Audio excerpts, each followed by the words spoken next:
गम्येयं हृदि सर्वस्वविष्टितं गतिर्भर्ता प्रभो साक्षात् शरणं सुहेद प्रभावप्रलयस्थानं निधानं हाथ जोड़ করুন तमोव्यय शाश्वत धर्मगुप्ता सनातनस्तं पुरुषमतमे सनातनस्तं पुरुषमतमे আবার জল নিয়ে আসুন ওং সনাতনস্तं পুরুষমতমে।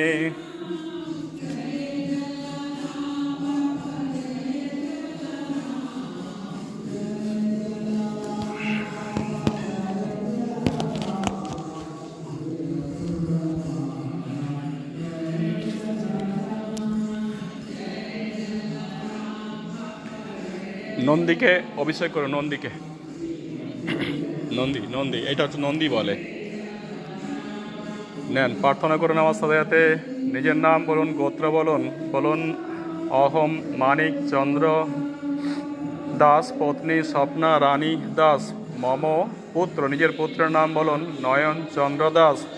দেহি আরোগ্যং মানসে শ্রাবণ মাসে কৃষ্ণপক্ষে উত্তরায়ণে দিব্যস্থানস্থিত মন্দিরে মহাদেবায় তস্য নন্দী মহারাজ ইদং মহা অভিষেকম যথা সম্ভবে কর্মাণি। ধীরে ধীরে আমি যতক্ষণ মন্ত্র পাঠ করছি। ওং সহস্র মাথায় যান। সহস্রের সা পুরুষ সহস্রাক্ষ সহস্রপাত সভূমি সর্বত্র বিত্রবা অত্রাষ্টেষ্ট দশাঙ্গুলম ওং সর্বত্র পানিপাদং তৎসর্বৌ তৎশিশিরমুখম সর্বত্র শ্রুতিমল্লকে সর্বমাবিত্র তৃষ্টতে ওং জ্যোতিষমাপি তজ্জ্যোতি তমস্য পরমোচ্যতে জ্ঞানং জ্ঞেয়ং জ্ঞানং গম্যেয়ং হৃদি সর্বস্ববিষ্টিতম ওং গতির্ভর্তা প্রভু সাক্ষাৎ শরণং সুহেদ প্রভাব প্রলয়স্থানম নিধানম বীজময়ব্যয়ম। হাত জোড় করুন। তমোব্যয় শাস্ত্রত ধর্মগুপ্তাম সনাতনস্तं পুরুষমতমে। বলুন ওং সনাতনস্तं পুরুষমতমে। ওং সনাতনস্तं পুরুষমতমে। বলুন ওং ধ্যেয়ান্বিতং মহেশং রজতগিরি নিভানং চারুচন্দ্রবতংসং রত্নকল্পজললঙ্গং পরশমিগ বরভীত হস্তং প্রসন্নং পদ্মশ্রীণং সমন্তষ্টমরৈ গণৈব্যাঘ্রকৃত বসনং বিশ্বদাং বিশ্ববীজং নিখিলভয়হারণং পঞ্চব্যক্ত্রং ত্রিনেত্রভ্যং নমস্তভ্যং বিরূপাক্ষ নমস্তে দিব্যচক্ষুষে নম পিনাকহস্তায় বজ্রহস্তায় বৈ নমঃ নমস্ত্রিশূলহস্তায় দণ্ডপাশাসিপানায় নমস্তৈলোক্যনাথায় ভূতানাং পতয়ে নমঃ বাণীশ্বরায় নরকার্ণবতরানায় দরিদ্র দুঃখ দহনায় ওং নমঃ শিবায় ওং নমঃ শিবায় ওং নমঃ শিবায় ওং নমঃ শিবায় নমঃ শিবায় শান্তায় কারণত্রয় হেতবে নিবেদয়ামি চাত্মানং তং গতি পরমেশ্বর বল। নমঃ শিবায় নমঃ শিবায় ওং নমঃ শিবায় ওং নমঃ শিবায় নমঃ শিবায়। নমস্কার করুন আর প্রার্থনা করে আমার সাথে বলুন ওং দেহি আরোগ্যং দেহি আরোগ্যং দেহি আরোগ্যং সর্বকার্য সিদ্ধয়ে নমঃ শিবায় তুভ্যমহং নমামি। ওং হং শিবর্চসমায়ুষা মারোগ্যমাদিবিধৎপ্রবমান মহিমতে ধনধান্য পশু বহুপুত্রলাভং শত সংবৎসর দীর্ঘমায়ু মন্তর্থং সফলা সন্তো পুণ্য সন্তো মনোরথা শত্রুণাং বুদ্ধিনাশষ্ট মিত্রমুদয়ষ্টবঃ আয়ুষ্কাম যশস্কাম পুত্রস্পৌত্রস্তথৈব চ আরোগ্যং আরোগ্যং মম পুত্র। বা নিজের পুত্রের নাম বলে বলুন মম পুত্র আরোগ্যং আরোগ্যং আরোগ্যং ধনকামশ্চ। আরে ফোনটা রাখুন। বলুন মম পুত্র, নিজের পুত্রের নাম বলুন আরোগ্যং আরোগ্যং আরোগ্যং ধনকাম সর্বকাম ভবন্তু বেহে আর 3 বার আমার সাথে মন্ত্রটা পাঠ করুন, বলুন ওং হোং নমো ভগবতে রুদ্রায় নমঃ। ওং হোং নমো ভগবতে রুদ্রায় নমঃ। ওং হোং নমো ভগবতে রুদ্রায় নমঃ। হে প্রভু, হে পরমেশ্বর, আজকে সারাদিন আপনারা মাছ মাংস খাবেন না, মাছ মাংস সারাদিন খাবেন না।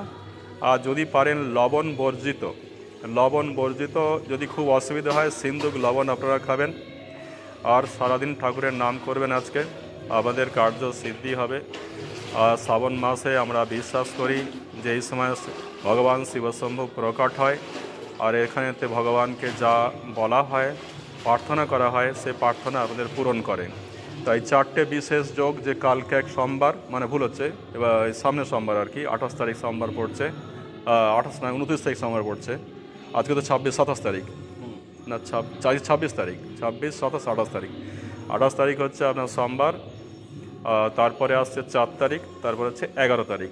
আমার এই 4টে বিশেষ করে ভারতীয় যারা পণ্ডিত আছেন, যারা ভারতীয় মানুষ, তারা এই শিবশম্ভুর এই বিশেষ যে মাসটাকে আমরা ব্রত পালন করি, সেই অনুসারে এই 4টে সোমবার অত্যাধিক গুরুত্বপূর্ণ। যদি আপনাদের সম্ভব হয়, আপনারা এই 4টে সোমবার সন্ধ্যেবেলা 6টার সময়, 6টা থেকে 8টা পর্যন্ত শিবের মহারুদ্র অভিষেক হয়।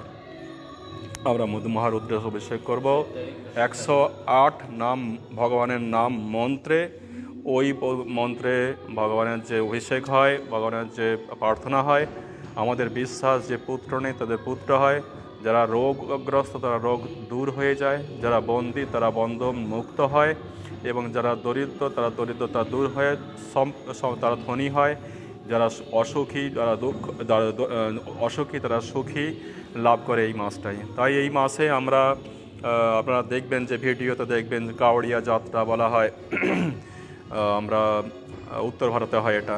আবার দেখবেন যে তারকেশ্বরে জল নিয়ে যাচ্ছে, তারপরে আবার ওই ভাগলপুর সুলতানগঞ্জ থেকে জল নিয়ে বদ্রীনাথ ধাম যাওয়া হয়, কেদারনাথ, বদ্রীনাথ, গঙ্গোত্রী, যমুনোত্রীতে মহাতীর্থে যাওয়া হয়।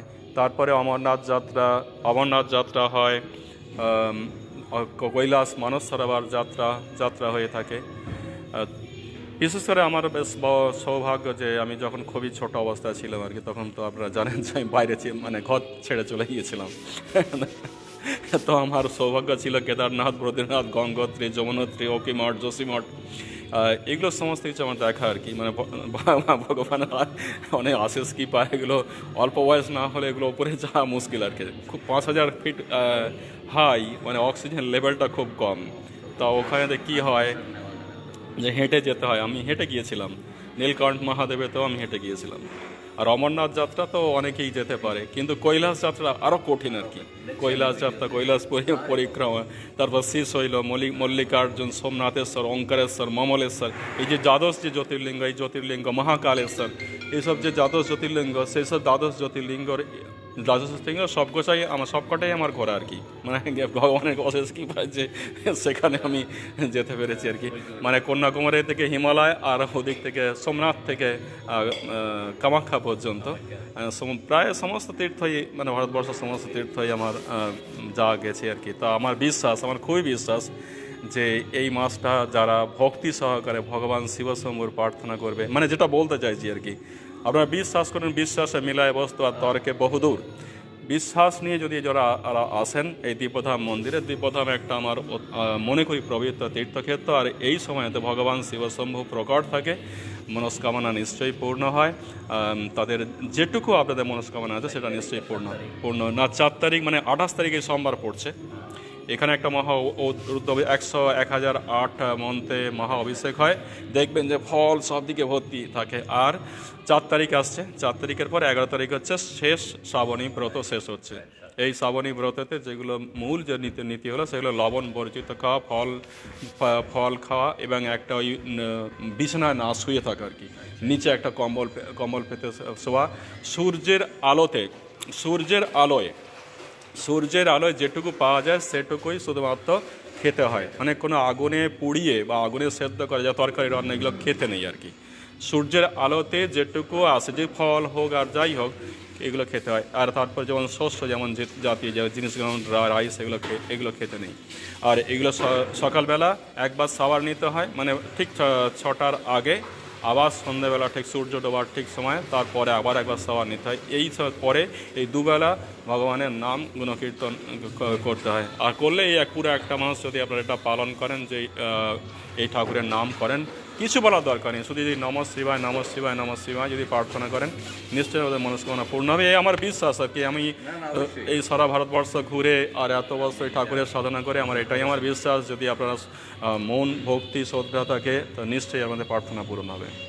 তারা আপনারা চেষ্টা করবেন, যদি পারেন আপনারা 28 তারিখ সোমবার, 4 তারিখ হচ্ছে আপনার, 4 তারিখও সোমবার পড়ছে, আর 11 তারিখ হচ্ছে সোমবার পড়ছে। এই 3টে সোমবার যদি আপনারা যখন দেখুন, অর্থ বৈভব কি যাবে বলুন তো, আমাকে বলুন তো। রূপ যৌবন অর্থ সম্পদ কিছু থাকবে? সংসার আপনাদেরকে সব দিয়েছে, সংসার নয়, আপনাদের সব দিয়েছে, কিন্তু আনন্দ দেয়নি।